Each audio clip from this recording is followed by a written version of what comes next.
what I want to be when I grow up. Still.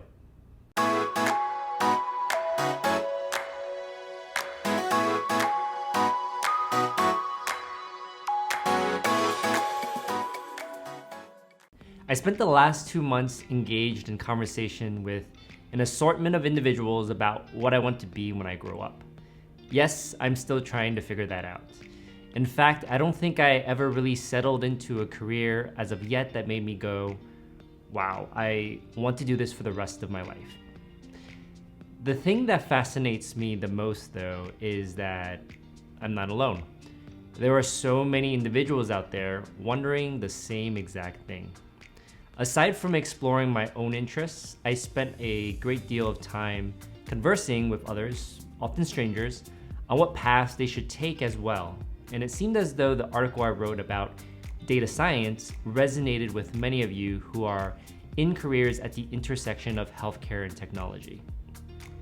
In this month's article, I want to reflect on some of the conversations I've had over the last 2 months, but also share with you some of my next steps. So the first thought here is abundance of options.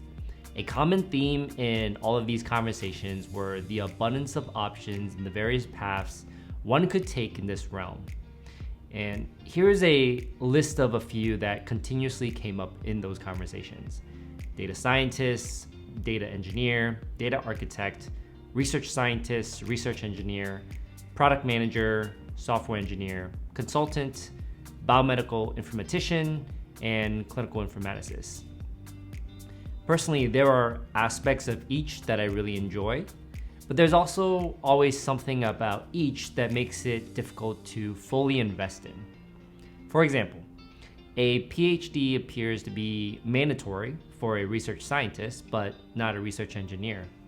I'm personally more interested in a mix of implementation and research, so a research engineer will probably be more fitting. I really like building things, and software engineering appears to be a good choice to explore.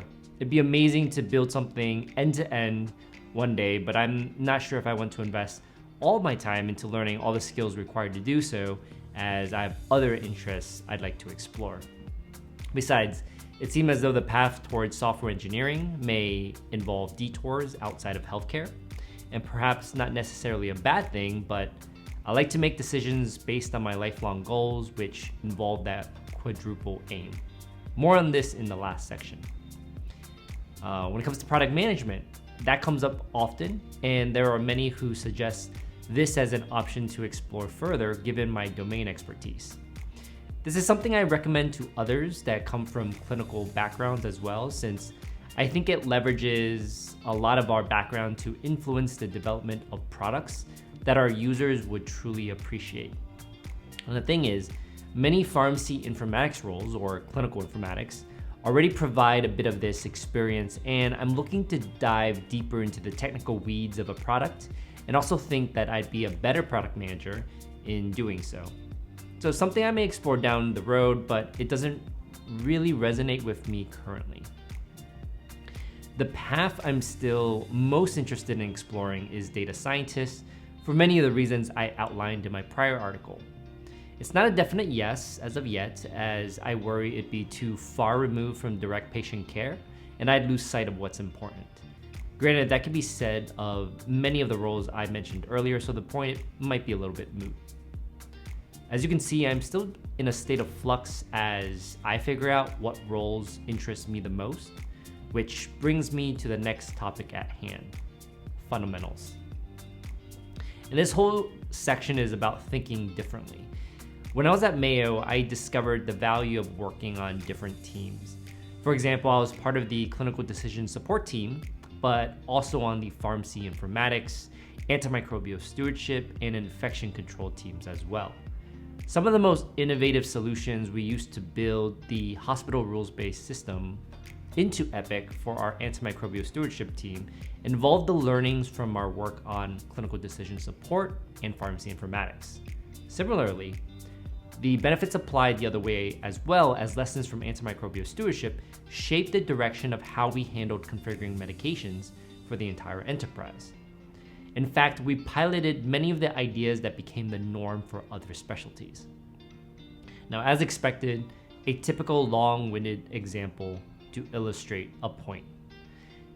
And that is, a mixture of different experiences can create new solutions that are innovative and unique.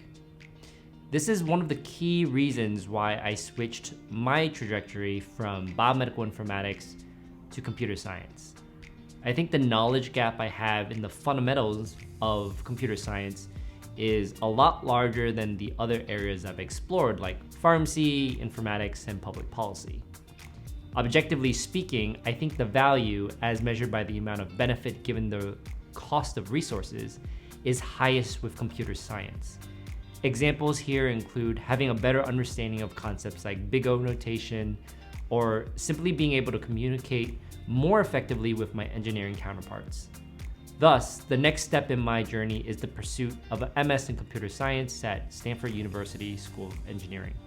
The next concept kind of revolves around solving the problem the world needs. And I truly feel as though I'm at my best when my time is spent on something that is impactful. It's probably the millennial in me thinking I can take on the world, but it's also what keeps me motivated.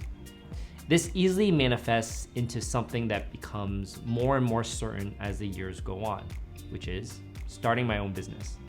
It also underpins why I'm more keen to pursue more training and networking from Stanford University.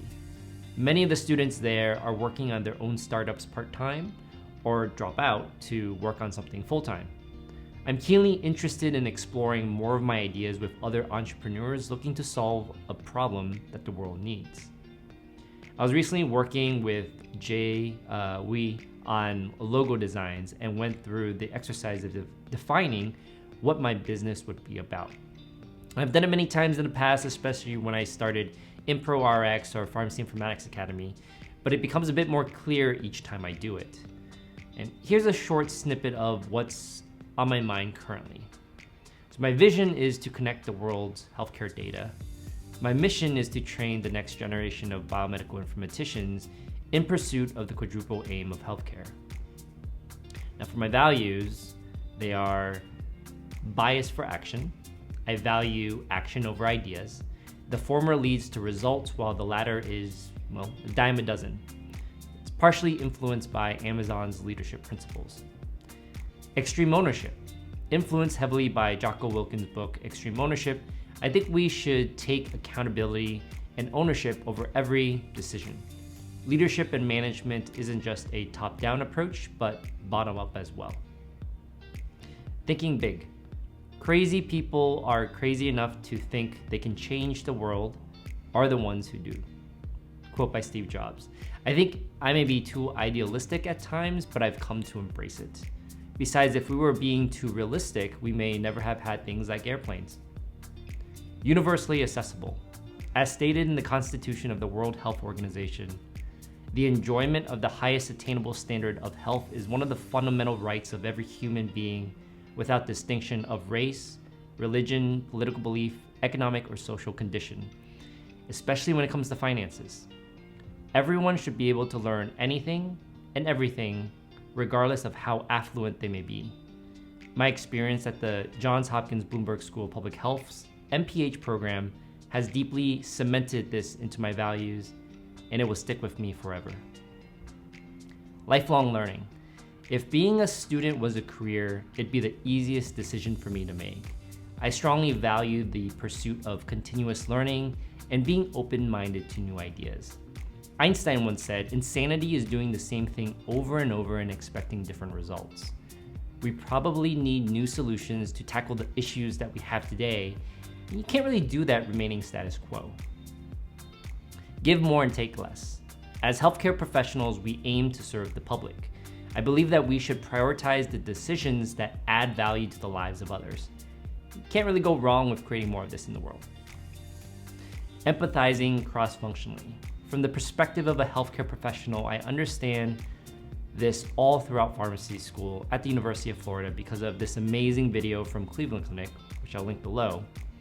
However, it wasn't until I interned at the US HHS, Office of the National Coordinator for Health Information Technology, or the ONC, and started working at Verily that I began to truly empathize with the difficulties of healthcare policy and technical challenges faced by our politicians and software engineers. I think empathy is what allows us to work cross-functionally the best. Now, in conclusion, as with all my articles, the conclusion really is never a fully formed idea, but rather a documentation of my journey. And shout out to everyone that has taken the time out of their day to share a bit of their wisdom with me in the last few months. You will forever have my gratitude. Thanks for watching, and I'll see you in the next one.